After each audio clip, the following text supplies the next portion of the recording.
Olá, tudo bem? Aqui é o professor Ricardo Pasco, da Universidade Federal do ABC. Essa é a nossa sexta aula do curso de Teoria Clássica dos Campos. Hoje a gente vai falar um pouquinho sobre o formalismo lagrangiano geral, né, a primeira parte desse assunto. Né? Então, antes de eu falar do formalismo geral, que seria, na verdade, válido para relatividade, para campos relativísticos, vamos rever um pouquinho aí o caso da mecânica clássica. Né? Então, primeiro, né, como a função de Lagrange é um escalar, né, ela é em geral mais fácil de trabalhar do que Newton, por exemplo, sim, que tem vetores. Né? E ela é também padronizada. Se você tiver uma função potencial, escrever a diferença aqui, energia cinética menos potencial, você já achou essa função de Lagrange. E basta você substituir as equações, né, de Lagrange aí para encontrar as equações do movimento. Tá? Essas equações são mais versáteis do que as de Newton, porque elas são válidas para qualquer sistema aí de coordenadas generalizadas. Tá? Newton não. Newton, o F igual a MA, por exemplo, só vale mesmo de verdade para coordenadas cartesianas. Tá? Se você puser, por exemplo, em coordenadas esféricas, você tem que adicionar as chamadas pseudo-forças, ou forças fictícias, né? Por exemplo, força centrífuga, para corrigir Newton, para continuar sendo válido a segunda equação. Tá? Então, Lagrange é superior nesses aspectos. Sim? Além disso, ela lida muito facilmente com simetrias. Por exemplo, o movimento num plano, se você pensar em coordenadas esféricas, o θ estaria sempre a 90 graus. Né? O θ ponto é zero, por exemplo. Você acha isso facilmente, né, usando Lagrange. Sim? Você só precisaria de R e φ no plano. Né? Um movimento planetário, por exemplo. Sim? Já para Newton, você tem bastante trabalho até você chegar nisso. Tá? Okay? E uma outra coisa que nem todo mundo que já trabalhou mesmo com Lagrangiana percebe é que a Lagrangiana não pelo menos as equações do movimento não são alteradas quando você soma uma derivada total no tempo. Você vai fazer esse exercício, primeiro exercício da lista 6. Tá? E isso muitas vezes é útil para a gente jogar algum termo fora. Sim? Ou simetrizar a Lagrangiana, deixar ela mais simétrica, por exemplo. Isso ajuda, muitas vezes, a quantizar, que é o que você vai ver na pós, por exemplo. Tá? Okay? No caso relativístico, na verdade, ao invés de você só ter o tempo aqui, você tem uma quadridivergência. Né? O divergente seria em 3 dimensões, né? É o nabla escalar um vetor. Em 4 dimensões, então, você tem um produto escalar com del alfa. Então, você vai fazer o exercício lá. Isso também é chamado como divergência total, tá? Caso relativístico. Sim.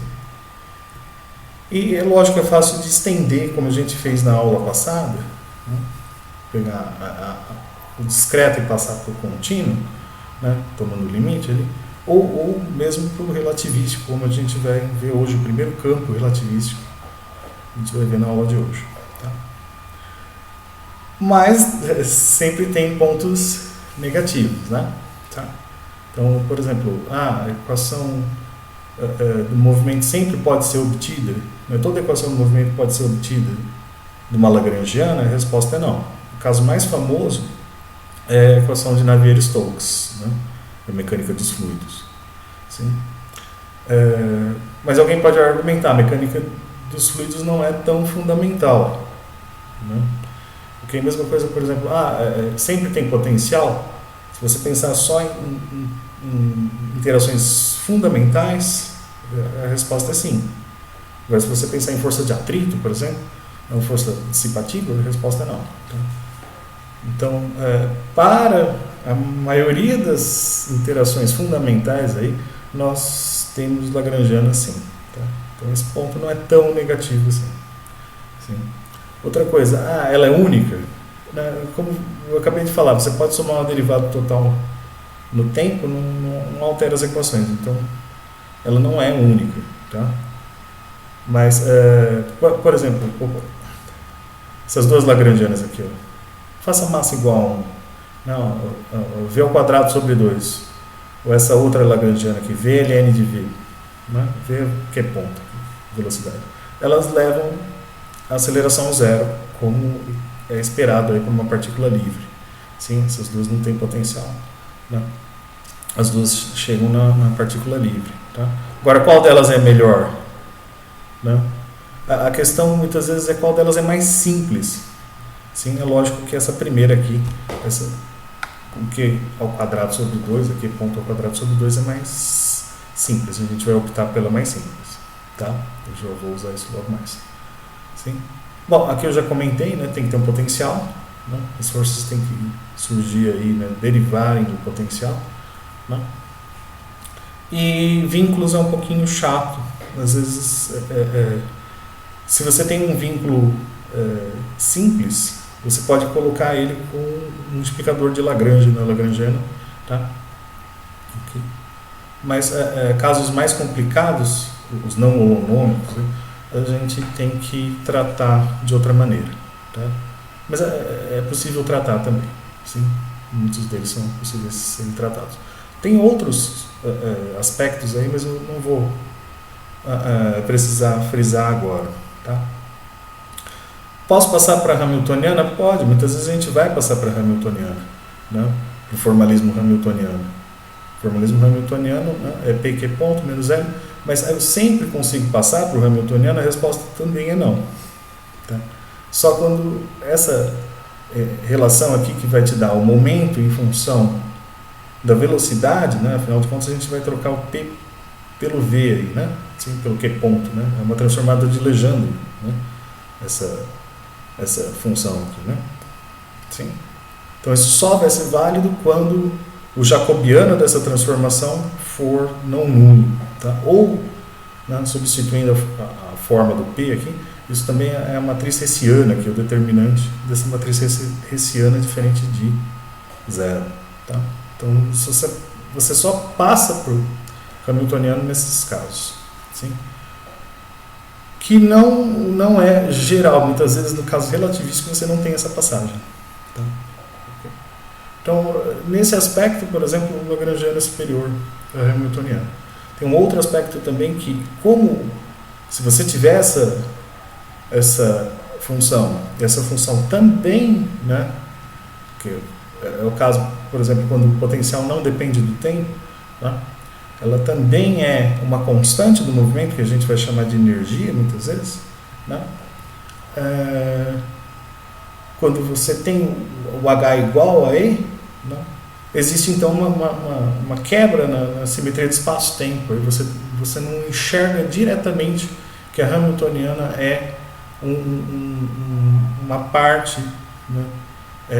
No tempo ali, como você enxerga facilmente no caso da Lagrangiana, da formalismo lagrangiano. Ele já é automaticamente covariante, ele já é automaticamente válido na relatividade, na teoria da relatividade, como a gente vai ver. Tá? Bom, então, dito isso, vamos começar a ver o approach aí, lagrangiano. Tá? Então, como é que ele funciona? Eu já tinha comentado na aula 4 um pouquinho que a gente vai escrever, na verdade, a ação, que é integral agora, né, em 4 dimensões. Esse M aqui representa uma porção do espaço-tempo, né? Pode ser todo o espaço de Minkowski, de propósito eu estou pondo um M aqui, né?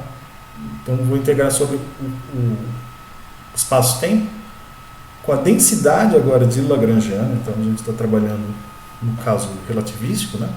Eu só revi aí o não relativístico para ter uma lembrança ali do que pode, o que não pode. Mas o nosso foco é o relativístico, sim? Em que eu vou limitar também é o seguinte: eu vou ter o campo e as primeiras derivadas desse campo. Sim? O campo aqui eu estou supondo que tem N componentes. Tá? Em geral a gente vai pegar uma, duas, não são tantos componentes, 4 no máximo. Tá? Ok? Então, limitado aí, então, ao campo e a primeira derivada, quando você substituir na equação relativística, né, de Lagrange, você vai ter então uma segunda derivada, que é o que a gente espera aí numa teoria física, né? Certo? No máximo segundas derivadas, né? Certo? Pode ter mais derivadas, eu vou deixar de exercício para você ver a equação ali de Lagrange de ordem superior, por exemplo, ter segundas derivadas no Lagrangiano ou terceiras derivadas, assim vai, eu vou deixar de exercício para você ver, tá? Mas eu vou fazer a demonstração com uma só derivada, assim fica mais fácil, tá? Então o que eu vou variar aqui? Eu vou variar só o campo, tá? Eu vou variar só os φ aqui, sim? Eu vou manter as coordenadas fixas, tá? Depois eu vou mudar isso, eu vou variar os dois, tá? Então variando o campo, então a variação da ação, né, eu vou querer minimizar essa ação. A variação da ação vai ser a variação da Lagrangiana, que ela é função de φ e ΔΦ. Então, eu vou abrir isso aqui pela regra da cadeia como uma variação em φ, né? E uma variação no ΔΦ. Tá? Eu já vou direto aqui trocar a ordem, eu vou deixar como exercício, acho que é o exercício 4, para você provar que quando eu vario só o campo, né? Eu não estou variando coordenadas, essas duas derivadas aqui, essas duas diferenças, vamos dizer, né? não importa a ordem que você tome, tá?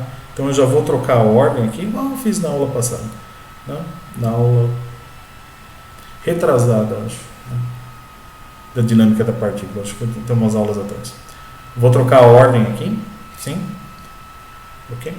E aí eu vou fazer o seguinte, pode integrar por partes? Sim, mas eu vou ser um pouquinho mais cauteloso porque eu estou integrando em 4 dimensões, certo? Vai ser um pouquinho mais difícil, né? Mas em princípio você tem aqui um UdV, né? Um U para cá, esse del L, etc. Aqui, ó. E esse pedaço aqui seria um dV, certo?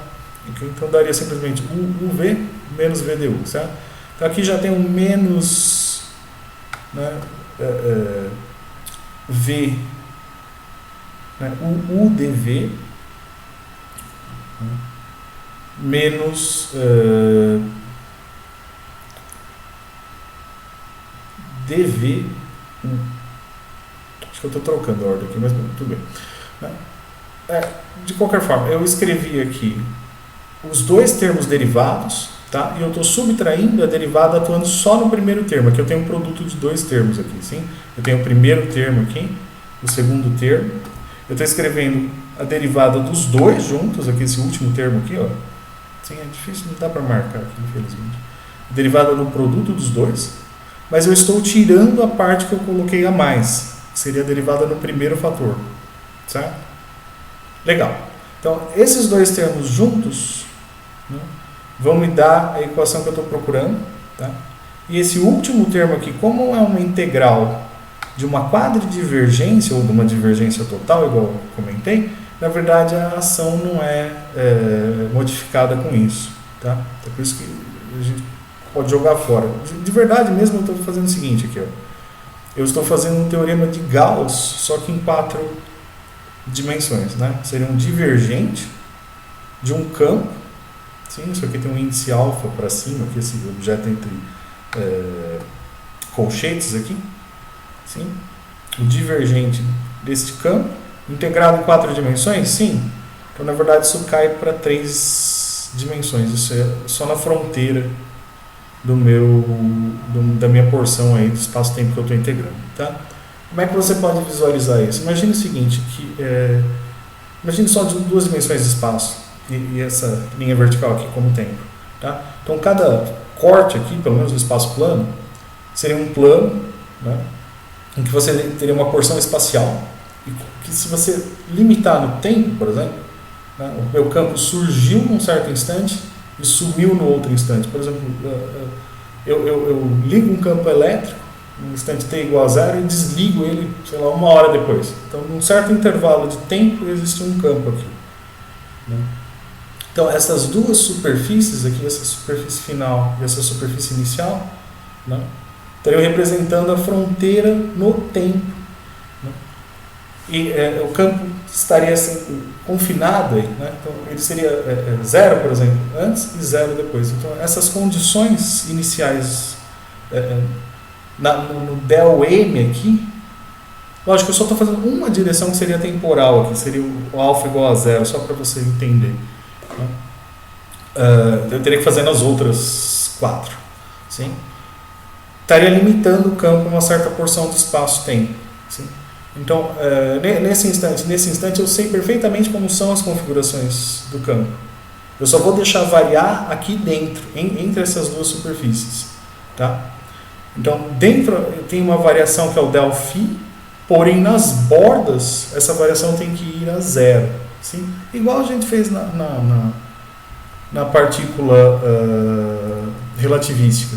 Sim? Que eu tinha feito 2 pontos no espaço-tempo e variando os caminhos, mas sempre caindo nos mesmos 2 pontos. A mesma coisa acontece aqui. Eu tenho o campo variando entre essas superfícies, porém o campo aqui e aqui ele é fixo. Então eu vou fazer esse delta φ igual a zero. Tá? Ok? Nesse exemplo aqui, eu na verdade imagino que eu tenho tirado uma foto da configuração das cargas, por exemplo. Eu consigo calcular o campo. Sim, então eu sei como ele era antes e eu sei como ele era depois de um certo tempo. Sim? Então eu não quero variar o campo nessas bordas aqui. Sim, eu só vou variar ele no meio. Tá? Eu posso fazer esse delta φ igual a zero? Sim, então voltando aqui, vou fazer esse delta φ igual a zero na superfície? Sim, então essa integral eu posso jogar fora. Essa integral aqui do teorema de Gauss não vai contribuir em nada. Tá? Então, eu quero minimizar isso? Sim. Então, eu tenho que extremizar. Δs igual a zero. Esse integrando, então, vai ter que ser igual a zero. Cheguei na equação de Euler-Lagrange. Tá? Porque ela generaliza, então, como eu já comentei na aula passada, vai ter o tempo e o espaço aqui somados nesse índice alfa. Tudo bem? Então, vamos ver um exemplinho disso aqui. Então, por exemplo, o campo mais simples é o campo de uma componente, que eu vou supor real. Lógico, a lagrangiana também vai ser real, senão eu vou chegar numa energia, por exemplo, uma hamiltoniana imaginária. Não faz muito sentido. Tá? E local, todas essas funções aqui, eu pulei aqui, né? Eu estou pedindo que seja local, todas as funções estão evoluídas aqui no mesmo x, no mesmo ponto. Eu não vou querer x e x mais, sei lá, y. Tá? Posso fazer isso, seria uma teoria não local, mas isso é um pouco mais complicado. Eu vou deixar isso para você ver depois, né? Na pós. Tá? Então tá bom. Então, para um único φ, né? Na verdade, todo campo satisfaz essa equação, que é que o campo escalar só satisfaz essa, né? O coitadinho só satisfaz isso daqui. Ele satisfaz essa equaçãozinha aqui de Klein-Gordon. Tá? Da onde surgiu isso? Né? Você vai fazer lá no exercício 2. Né? Isso aqui, na verdade, é o invariante de Poincaré, é o Casimir, né? Das translações. O P ao quadrado é M ao quadrado C ao quarto, que a gente já viu. Né? Sim? Na realização como operador diferencial. Então, fica simplesmente menos, né? Del alfa é o da Lambertiano aqui. Sim? Então, menos da Lambertiano é igual a m ao quadrado aqui, menos de quarta, h, etc. Se você aplica isso em φ, isso é igual a zero. Tá?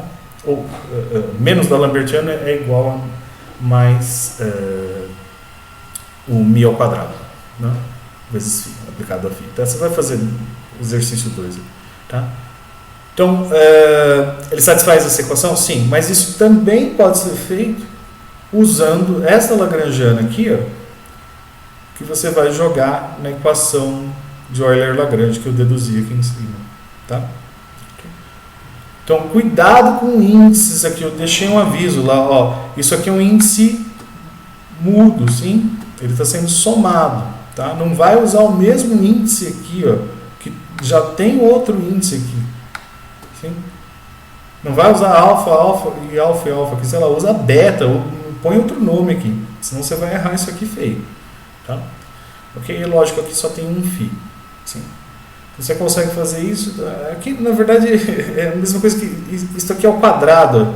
Então, quando você deriva, né, cai 2. Né? Isso aqui já vai dar um da Lambertiano. Sim? E esse outro pedaço aqui só vai contribuir com o μ² vezes φ. Sim? Legal. Ah, mas isso aqui é quase igual da cordinha vibrante da aula passada. Verdade.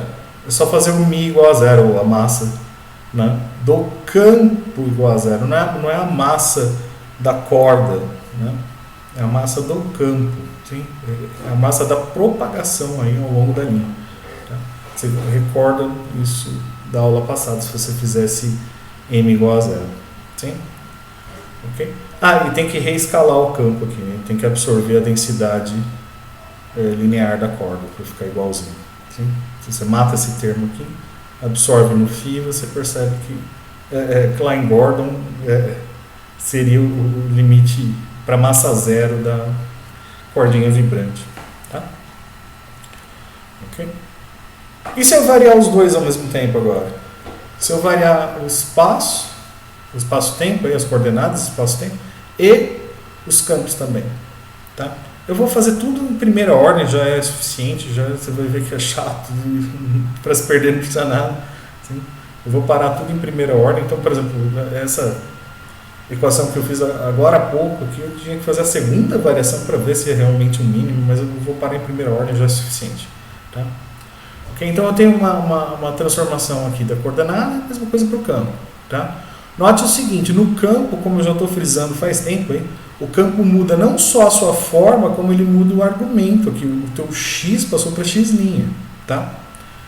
Então eu vou definir uma variação na forma, simplesmente, como sendo, né, a forma aí do campo evoluída no mesmo ponto, menos o campo evoluído também no mesmo ponto. Sabe? Okay? Isso aqui é útil, essa variação na forma, simplesmente. Né? Então é o mesmo ponto de espaço-tempo, porém uma modificação no campo, eu variei o campo. Tá? Okay. Então tá, e se eu variar o campo transformado total aqui, né? Se eu expandir até a primeira ordem em Taylor aqui, né? Então eu vou ficar com o φ' de x', né? Ou seja, o φ' de x mais um delta infinitesimal aqui de coordenada, tá? Eu vou deixar isso pronto para a próxima aula que eu vou precisar, tá? A próxima aula são os teoremas de Noether, né? Em Milli-Noether. Então, eu vou abrir em Taylor, certo? Então vai ficar a função evoluída no x, mais o acréscimo aí, derivada parcial, né? Mais o acréscimo, né? Vezes a derivada parcial, o mesmo índice aqui, o alfa. Tá? Ok? E eu não perco nada, como eu só estou trabalhando em primeira ordem, eu não perco nada em substituir esse φ' por φ mesmo. Tá? Como eu sou a primeira ordem, veja, eu já tenho uma correção aqui, eu não vou corrigir o campo também. Senão isso aí vai dar de ordem maior, vai ser segunda ordem ou mais. Tá? Okay? Então é suficiente eu deixar aqui φ mesmo, sem a linha. Tá? E aí, o que é a variação total então? Né? Volta aqui, ó, a variação total é a diferença do campo transformado no ponto transformado menos o campo no ponto original. Tá? Então essa diferença aqui entre esses dois caras, né? Eu já expandi em Taylor o primeiro? Já. Então ficou o quê? Ficou só o campo transformado, só forma, porém no mesmo ponto, mais aquela derivadinha ali de Taylor. Sim. Então, já tinha essa diferença? Já. O que aparece aqui é a variação na forma, então. Então, você vai ter uma contribuição na forma, a variação da forma, mais uma variação devido às coordenadas. Lógico, se eu matar a variação da coordenada, né, se eu fizer isso aqui igual a zero, eu vou voltar ao que eu fiz antes, que é uma variação só no campo. Né? Oficialmente mesmo eu tinha que voltar lá para trás e pôr barras ali no que eu fiz em Euler-Lagrange. Mas eu não vou fazer isso agora, eu não estava variando coordenada, acho que não faz, não faz diferença. Esse cara é igual a esse, quando eu não vario coordenada. Tá bom? Tá legal. Mas essa é uma forma que você pode usar também para a própria Lagrangiana. Sim? A Lagrangiana é construída com campos? Sim. Então ela também vai ter, analogamente, eu vou ter então, a variação total na Lagrangiana, que é o que vai aparecer agora na variação da ação. Né? A variação total da Lagrangiana vai ter duas parcelas, então. Vai ter uma parcela de modificação do campo, mais uma parcela devido à modificação da coordenada. Tá? Ok? Então tá, bom, aqui é óbvio, né? A variação da ação, a ação era D4XL, né? Vai ter então uma componente, né? Vai ter uma parcela aqui devido à mudança do elemento de volume, né? Na verdade vai ter um jacobiano, que eu vou deixar você se divertir lá para calcular o jacobiano, né? Você vai mostrar que a diferença entre o D4 e o D4X original é 1 mais esse del x alfa aqui, delta x alfa, tá? Ok? E essa outra variação eu já cantei a bola aí, né? Vai ser então a variação na forma mais um acréscimo ali devido à variação na coordenada, sim? Ok. Essa variação na forma, em especial, eu vou escrever ela assim, ó. É variação só na forma? Sim. É só variação dos campos? Sim. Né? Só os campos vão mudar de forma. Então, de novo, né? Eu estou supondo que o L depende de φ e de del φ, né? Seria o φ ponto, né? Certo? Ok? A generalização do φ ponto. Então, eu vou ter a variação, né, do campo e a variação da derivada desses gradientes aqui. Tá? Posso trocar a ordem aqui? Pode. Você vai fazer um exercício para me provar isso lá. Acho que o item C do exercício 4. Posso trocar essa ordem? Pode. Sim? Porque uma coisa é variar o campo e outra coisa é variar a coordenada. Aqui eu estou variando um individualmente em relação ao outro. Então eu posso trocar essa ordem sim. Esse comutador aqui é 0. Tá? Você vai fazer isso. Então eu vou fazer um truque. Eu vou subtrair aqui o que eu já quero, que na verdade eu quero que apareça Lagrange. Sim? Eu vou subtrair aqui. E aqui fora eu vou pôr somado com mais. Tá? Ou seja, o que eu tenho aqui, já tem uma derivada no segundo termo. Eu vou estar somando uma derivada no primeiro termo aqui, esse primeiro sujeitinho que é del L, del φ. Então eu posso somar esses dois caras e pôr, já fiz de uma vez só, pôr como uma derivada no produto desses dois, tá? De novo, eu tenho uma derivada no primeiro que vai cancelar com esse, fazendo diferente, e uma derivada no segundo que já estava presente aqui nessa equação, tá? Então esse termo entre chaves, né, se eu souber que satisfaz, né, o campo satisfaz a equação de Euler-Lagrange é 0. Sim? Se não, eu vou carregando esse sujeitinho aqui. Tá? Às vezes a gente fala assim, é na concha de massa, né, o que a gente diz é que satisfaz a equação do campo. Tá? Concha de massa é porque dá uma superfície hiperbólica ali, aquelas equações de E e P. Tá? Okay? Depois a gente fala sobre isso. Mas se não for, eu vou carregar aqui de maneira geral, eu vou carregar com esse delta L, delta φ aqui. Olha, o símbolo é diferente, tá? Isso é conhecido também como derivada de Lagrange. Sim? Eu vou deixar essa derivada de Lagrange aqui. E esse outro termo aqui, né, é uma divergência total? Ele só vai contribuir, eu vou voltar na variação da ação, né? Ele só vai contribuir, então, com o quê? Né?